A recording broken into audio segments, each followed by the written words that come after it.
So, Danian, how many times have you died? Well, I've been clinically dead 3 times, but I've had 4 experiences, what you would call near-death experiences. And what did you learn through these near-death experiences? That to even conceive that you're going to die is an insane thought. No one dies. It will never happen. And after being a hospice volunteer for more than 45 years and being with more than 2,000 people going from this world to the next, I can tell you conclusively that you will never die. And when that comes into your thought pattern as a place of value, then you start to really look at who you are and what greatness you can achieve in your life when you are going to be you forever. Because think of how long forever just got if you're never going to die. How sure are you of what you just said? I'll say it again. After being dead more than 4 times, or struck by lightning and dead for 28 minutes, open heart surgery, brain surgery, open heart surgery. Those are near-death experiences except for the lightning strike. And then after open heart surgery, I had to be resuscitated 3 times. That's dead. No pulse, no respiration, no EKG.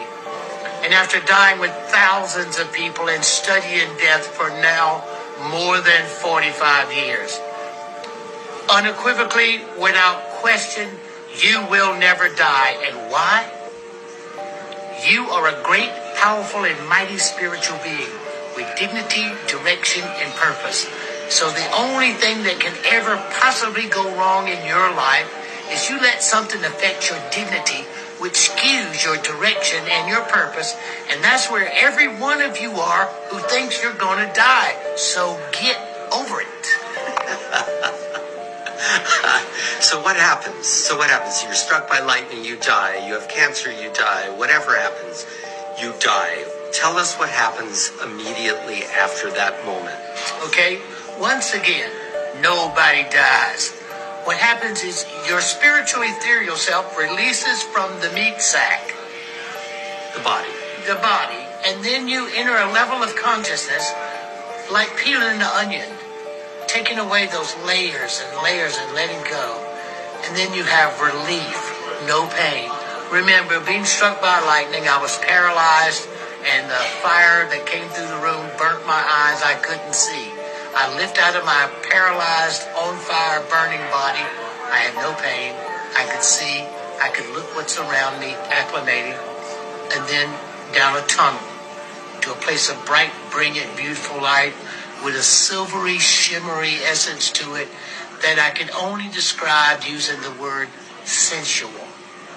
In the ethereal spiritual world, the sensual nature of you is what you permeate and feel. Your connection to the divine and the divine's connection to you. And then you have the single most important point. You have the panoramic life of you. The near-death experience, everyone has a life of you, book of judgment, the hall of records, all of this. This exists. You see your entire life pass before you in a 360-degree panorama. Watch yourself from a second-person point of view as though you were your own best friend. So you see how silly you are. And there's just a best friend, so you're not being judged. Then you literally become every person that you've ever encountered. And you feel the direct results between you and that person. You become them. So what's the greatest takeaway of that system? Is paying attention to why you're doing it. Because if you pay attention to the reason for why the action you're taking, it's never what you're doing, it's why you're doing it that matters. What I have learned is to set in motion and look at the reasons why I do things and make sure I'm not petty, make sure I'm not selfish, and make sure the reason I do it is for the betterment of all of us instead of being a bully, jackass, brute, tough guy. Always be smart, be loving, and be appreciative. And keep your dignity intact, because if you think you're going to die, then somebody can scare you with the lack of knowledge you have of what's next. You cannot scare me. So when you look at why you do things or why you have done things, can you give us another example that people can relate to, that they can apply in their daily life? The most important thing about looking at how do you apply the panoramic life review to your daily life, think of this. The measurement of your existence, and I hope some of you have a religious tone. I don't know how to phrase this other than this. That when you look at the value of your life, 360 degrees, second person point of view, and then being every person that you've ever encountered, you're going to know the reason why you did what you did. Because you're them. You could have just hurt their feelings because you were mad. Well, you're going to feel that anger. You're going to feel that hurt. Or you could have said something to them that made them angry and mad, but it was you trying to help them and to care about them and to appreciate them. Well, when you feel them, you're going to feel that place of where you came from and how they felt. Always remember, it's never what, it's why. So why I'm doing these videos is the guy who's doing this, I love him and appreciate him because he's a great warrior and a great person. And I hope that every one of you that listens to this, remember, I love you and I appreciate you because I love and appreciate me. Are we all the same? Are we all one? Are we all God? So a lot of times people say, are we all one? Are we all the same? Are we all God? Well, what's the most important thing to remember about that is we in this particular form, this particular dimension, this third dimensional reality, we are the golden ones. Everybody wants to be us. So all the aliens, extraterrestrials, interdimensional, Satan worshipers, all that, they all want to be us. They're all jealous and envy of us because we are the golden divine ones. Great, powerful, and mighty.